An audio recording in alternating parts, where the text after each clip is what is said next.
we'll have a pledge of allegiance, call to order for the October meeting. Pledge of allegiance. I pledge allegiance to the flag of the United States of America and to the republic for which it stands, one nation, under God, indivisible, with liberty and justice for all. Thank you all for being here tonight. We got a couple exceptions and variances for the Lane properties. Back up. Oh, I'm sorry. 80 minutes. Yeah, I want to get some new glasses. Sorry. Can I borrow these? Yeah, I might be better. No, that's all right. I just hold this out here. I can read it. Meeting. Did everybody get the minutes and from last month? For BZA Planning Commission, we had good discussion on some things. Anybody make a motion to approve those meetings minutes? I'll make the motion. Can I have a second? A second. All right, all in favor? Aye. Opposed? All right. Now we'll go to what I read the first time. Special exceptions and variances on lots 50 and 74 for Mr. Lane. Jeff, if you would. Yes, since I'm really surprised there's not a representative here for Mr. Lane. But I'm going to take this, I'm actually going to do the special exemption and variances by property address instead of the two separate ones because it's easier to talk about addresses. But that way you don't have to print it out. I got some copies of the revised site plan, which I believe I emailed out. This just needs to go to the BZA members Yes, for the. so that will be, yeah. And Eric. Yeah, you did email me Well, I think I sent it to the whole group. Yes. Both BZA and you'll notice I'll do that because it's easier for me just to get everybody because it's so people know what's going on. On Tennessee, here he's required for a special exception. He does meet all the as I noted in my staff report. He met all the standards for special exception, in my opinion. Here, and he met all the standards for his variances that he was asking for. He's actually asking for two separate variances. One was a size of the lot size. Our zoning code requires a lot of no less than 10,000 square feet. He's got lots ranging from 6,900 square feet to 9,000 square feet here, and our zoning code requires a 15-foot side yard setback to the property line from every building, which he's got 9 on the internal marked here. What I do request on this one, if you looked at his application, he changed nomenclature a couple different times on whether it was a variance for the setbacks. He was just asking for a variance on setbacks, didn't necessarily specify the dimension, and he didn't specify it in every place that it wasn't on the western end. And if you read it in one place, he had one thing where he did state it wasn't on the western side of the property or the outside of the property, it was just internal. So in my recommendation to you, I put a statement in here: the petitioner variances are internal to the petitioner property, and 15-foot setback is to remain on the western edge of the property. I don't necessarily know what the existing structure on the east, so I wasn't worried about it since that wasn't changing. That way, it's very clear what we're approving and not if you say the 15-foot setback must stay on the western edge. I don't think it's a big deal to on the square footage since we got the range. And then the third variance is he needed 90-foot front widths, which he didn't have. He's ranging from 48 to 57 foot wide lots, which are in the kind of the normal size lot, how it was laid out, how the town was laid out. All of these lots will be all re-subdivided. He's combining the old railroad property into here and then redrawing those north-south lines. I also think, looking at Beacon and talking to a couple folks, the western edge of the property is a straight line. He's showing it as a little crooked line. This isn't a formal survey that he's got, so it may jot a couple inches, it may go straight. Without a legal description, I couldn't tell you on either one of those. But I should have brought it tonight. I have paperwork. I know where it's at. so, pretty good knowledge it's straight. But we'll pay attention to that when he does the formal subdivision process, which is kind of a follow-up step to this. Questions? Yes. He said he was going to redraw the lines or subdivide lots, correct, and then just add in the 50 foot for the railroad, because it's its own parcel currently. Correct. Just out of curiosity, seeing how I had to give up 10 foot of easement for drainage, is that of concern to the town to have a 10 foot easement through there at that point in time? I think that's a fair concern with the drainage issues. We've got a surface water drain there. Mm-hmm.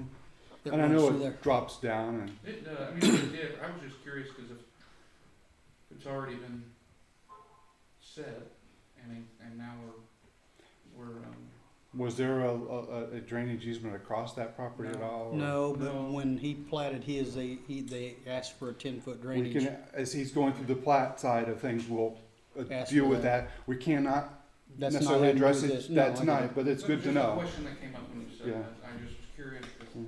that would kind of be weird to have 10 Mhm. foot 'Cause on if- one piece and not on another if they're redoing it. Because if you remember his, not what he presented last month for the plan commission and the zoning change, but his previous iteration of that, he was actually trying to build some stuff back Right, on the right. back. And we, And informally, we had some discussions, or at least I did, and a few others with him, and he changed his plan because of how some of the drainage and some of the fill back there and some of the other specific site stuff, so.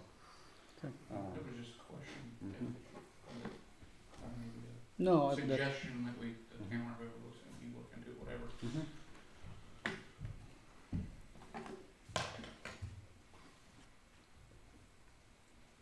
And this is where we talk about the traffic flow. Is that um, on a different meeting? that's gonna be, this is variances only. Variances, the special exception and variances, Yeah, I guess it would technically fall in, not really. not really under the special exception, because you meet all the requirements. Right. No, I was just curious. So- That would have been as much at the plan commission as it would here.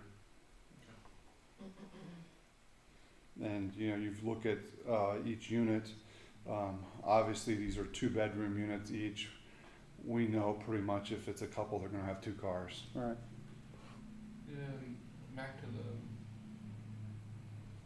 wording on that, instead of just saying that the offset for the western edge of the property, or what it should say, the outline. Mhm. If it's not adjoining, like his doubles are that are currently built, the outline property, because if, say this house gets catch fire or whatever, he wants to True. tear it down and build another double right there because it becomes inhabitable or something in the future. If we only had the exception over here, then he could just go ahead and rebuild, You can just change the wording easily to the outline, outlining perimeter, the perimeter of the property. This is just internal, the internal subdivision yeah, lots, I would be fine with Uh, that. and- you know, Because I think that's how we worded the other ones. yeah. Mhm. And you can mention in here, his reference in his drawing shows that he does meet the 15-foot setback on the western. It's 18.6 right now in his current drawing. Mhm. So he's showing he's meeting that. Well, I mean, even for towards the north, something were to change and he has to. Actually, it's just the side yard setbacks is all he's asking, it's not the rear yard setback, that's He's asking for side yard only. just side yard only, not front yard. You'll notice that these meet the front yard setbacks. Yes. The original drawing, he was at between 20 and 29 feet. It does require a 30-foot front yard setback. I happen to like the 30-foot yard setback because it allows you to get a car in front of the sidewalk, Right. technically. If you got two smaller vehicles, you can almost park them end to end and get them off the street. Although these have a one-car garage, so, but we all know how many people actually park in the garage. Well, they're still parking out there along the street between the sidewalk and the street, if I remember correct, if he runs it in the same existing plane, there's Mm. Potential that they there's could. room there, yeah. Mhm. I mean, it'll have to be gravel or something Mhm. from sidewalk over, but I just think that the wordage ought to match the other ones that we've done for the perimeter of the Mhm. non-adjoining property.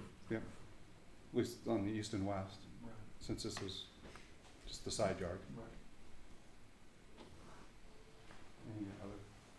Am I allowed to ask the question? Yeah, absolutely, Okay. absolutely. So I know there are 9 foot like variances between the two buildings, Mhm. and so with it being 18 feet apart, like what's the standard separating distance between houses? Especially my impression was that he was planning on building a 2-story, correct? Yes. Are we worried at all about fire? Especially, we don't have city water. It'll all have to be trucked in.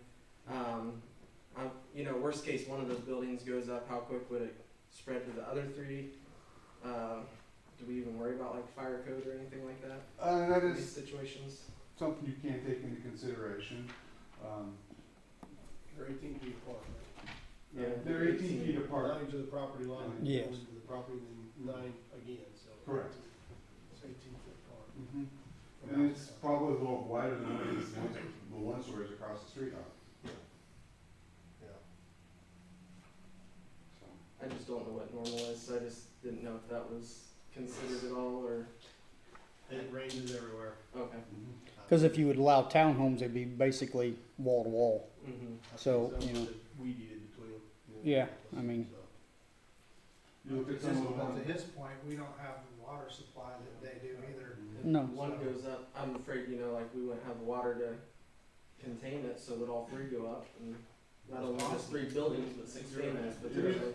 Possible. You're gonna have that with the ones across the street. Yeah. They're close enough that they'll catch fire too.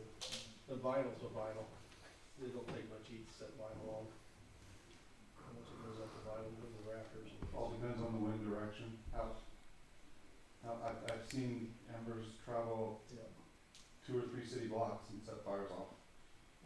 Yeah. And for those of you that don't know, Brad's a 30-year firefighter with Pike Township. Just so he's not just, yeah. I mean, he's. I mean, 18 feet's quite a bit. I mean, really. Okay. I don't know if that really does. Doesn't make you uncomfortable, It is what doesn't you're make saying. me uncomfortable, Yeah. no. No, I mean, if they're gonna catch, I mean, houses in Gilbert Woods are far enough apart that you're not gonna have that big of a problem unless it's a wind whipped across yard to yard, but they're farther apart. Right. So, but 18 between buildings, I mean, there's a lot of apartments in community Plainfield that don't even have 18 feet and they're 3-story apartment. There are plenty of single-family houses in the older parts of Clayton that are sitting 5 foot from the property line on both. Yeah, you're not gonna keep them from, just because you don't have water or you have water, that doesn't have anything to do with it. I was just curious. Yeah, that's a good question. Good question. I mean, what is our standard here for town? 15 foot. 15. Each or for both? No, each. Each, so you have 30. 30 foot separation. From my planning kind of knowledge of Ross, that's where most people go to today. And if you go into, I lived up in the Chicago region and it was 2 foot setback, so 4 or 5 foot between buildings Yeah. where I was living. And two, you also take into consideration 15, like in Gilbert Woods is 15 from property line to the residence, 15, so they're 30 foot apart, but you're also talking an 1,800 square foot building compared to, most of those are 3 and 4 bedroom. Mm-hmm. This is a 2-bedroom, small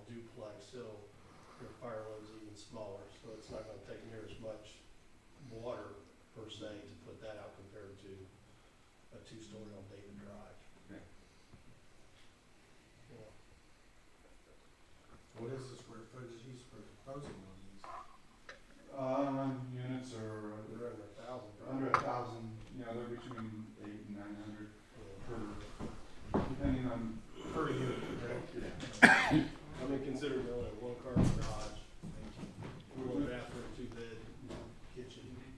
Without knowing which exact he was putting on here, Sure. I can't tell you, I know it was under 1,000. Yeah. And he had two different, floor plans that he showed me, and one was like 820 and the other one was 960 Yeah. a side. Yeah, so that's like a single, but it's basically an apartment size residence, so. There won't be a lot of kids. Yeah. You'll have some. Yeah. Not a problem. All right, any more questions or concerns?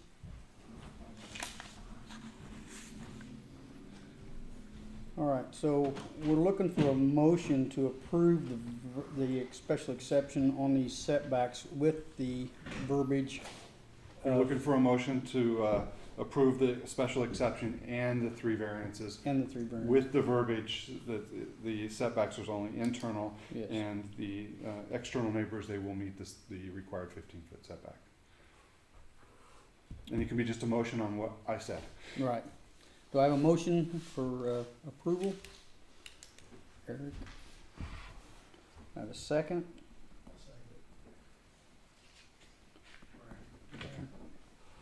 All in favor? Aye. All opposed? Okay, motion carried. 500 South Pennsylvania. No, 5,005. 5,005. Boy, I gotta go back to the eye doctor. That's all there is to it. This is really getting bad. 5,005. I thought that was 500 SS. This one's actually even easier because it's there's a single family house on it today that's old, and I believe everybody's aware it's a rental today that he owns. He'd put some money into it. He's come, when this one becomes vacant, he's gonna tear it down. It has some other issues that keep creeping up when you have older structures, and he'll build another double on here. So this is the same zoning district, but it only needs one variance. It needs a special exception and a variance for lot width, as the lot width is only 66 feet, but he meets the setbacks on the side and the square footage. And that is a single double. That's a single double. Yeah. Just making sure. A single double. I understand. Yeah, that's a bad word. A single unit. How's A that? little pun. Yes, And that's, under the zoning code, that would be all, it would be allowed. Right. that would Right. be allowed. Right. I'm just making sure that that's his intention. Yes. Okay. Any discussion of that? Do you know what we're talking? Does everybody understand what we're talking about? The little White House. The little house that's on the Yes. left, just behind it will be. Yeah. will be- Right. Right. And he meets offset to the house to the south.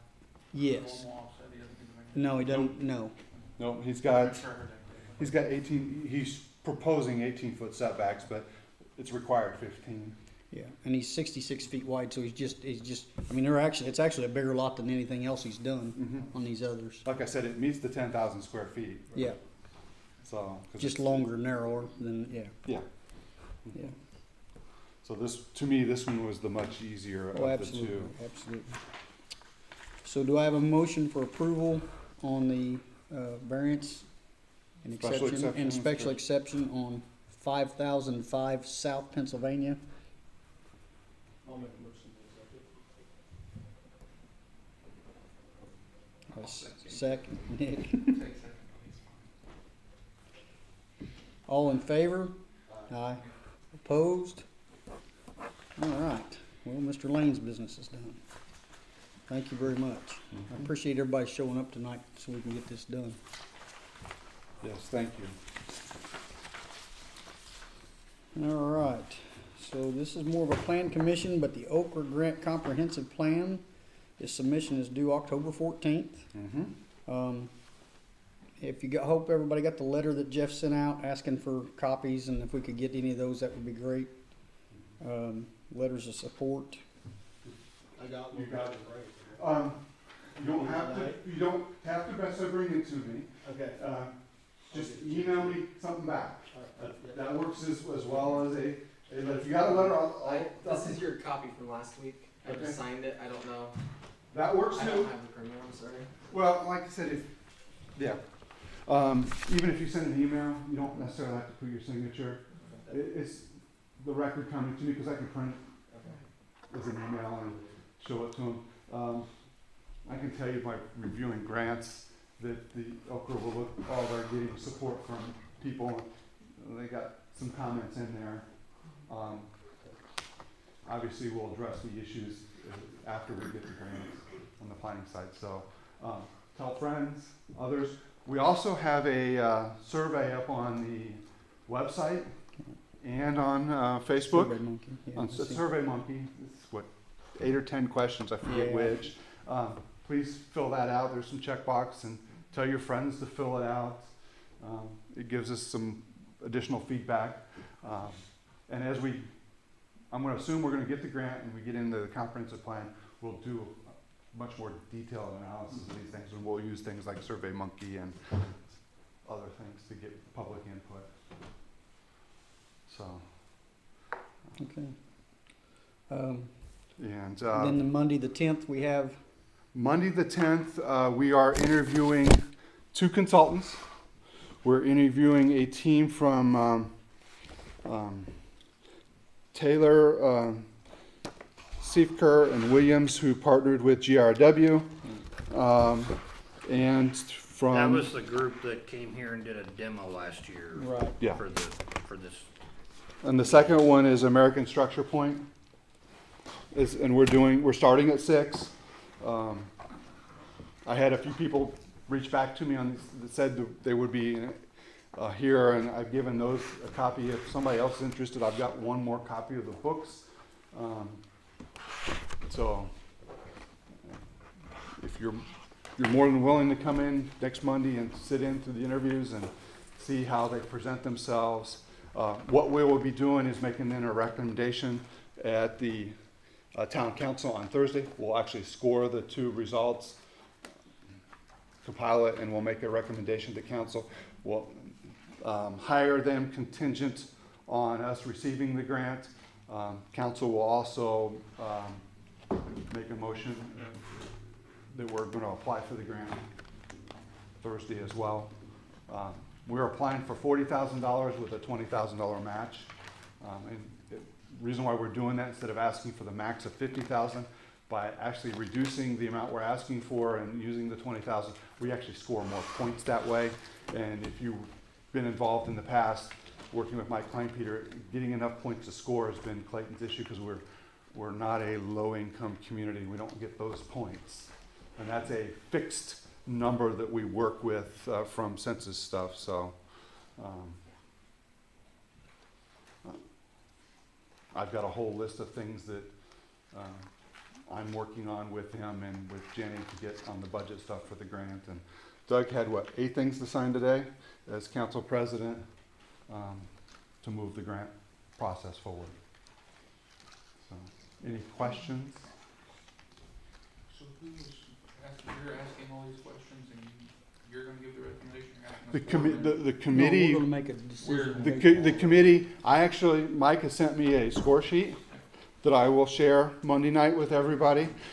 You'll keep tally and score, and then we'll add them up. When we do that, the highest score, I believe it's the highest score, is the one we have to recommend. So, and one of the things that, because you're using the, we're not looking at cost, we're looking at their ability to do a comprehensive plan and what we like about their processes. And they're slightly different processes there. So there's enough differences in here to make a good decision. Both groups are well known throughout the state of Indiana. I can tell you that much. I have not read the complete proposals because I got them this morning.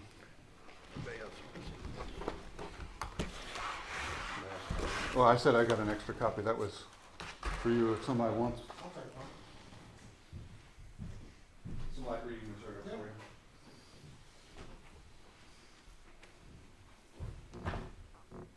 So we look forward to anybody that can be here Monday night here, because I think it's gonna be a good night for us to make some decision and figure out which way we're going and get this grant headed out. And I think you'll have, if nothing else, the process will start, you'll start asking yourself questions on what you want to see the town, direction of the town to go. And that's really the purpose of when you start a comprehensive plan is, whether it's myself or consultants or the selection process, is start that questioning process of where you want to go. We're not to answer section, we're that investigator part of it. I know, when I got onto the plan commission, 5 years ago, I can remember everybody got a copy of the current comprehensive plan. It is, I think it would be really helpful to just, again, review through and like what are some things in this comprehensive plan that need to be continued on, carried over? What are some things that need to be changed? Maybe even showing this to some of your friends and neighbors in town. Kind of, get some excitement about the fact that we're, as a community, we're gonna update this and then have, where we wanna go in the future for Clayton and how are we gonna spend our money, how are we gonna, focus our developments or our, philosophy of our community and town. And if anybody doesn't have a copy, let us know and we'll get you one. I mean, we can print more of these. Yeah, I think I know where the 7 is. For some reason, the 12 always shows up on it was never approved.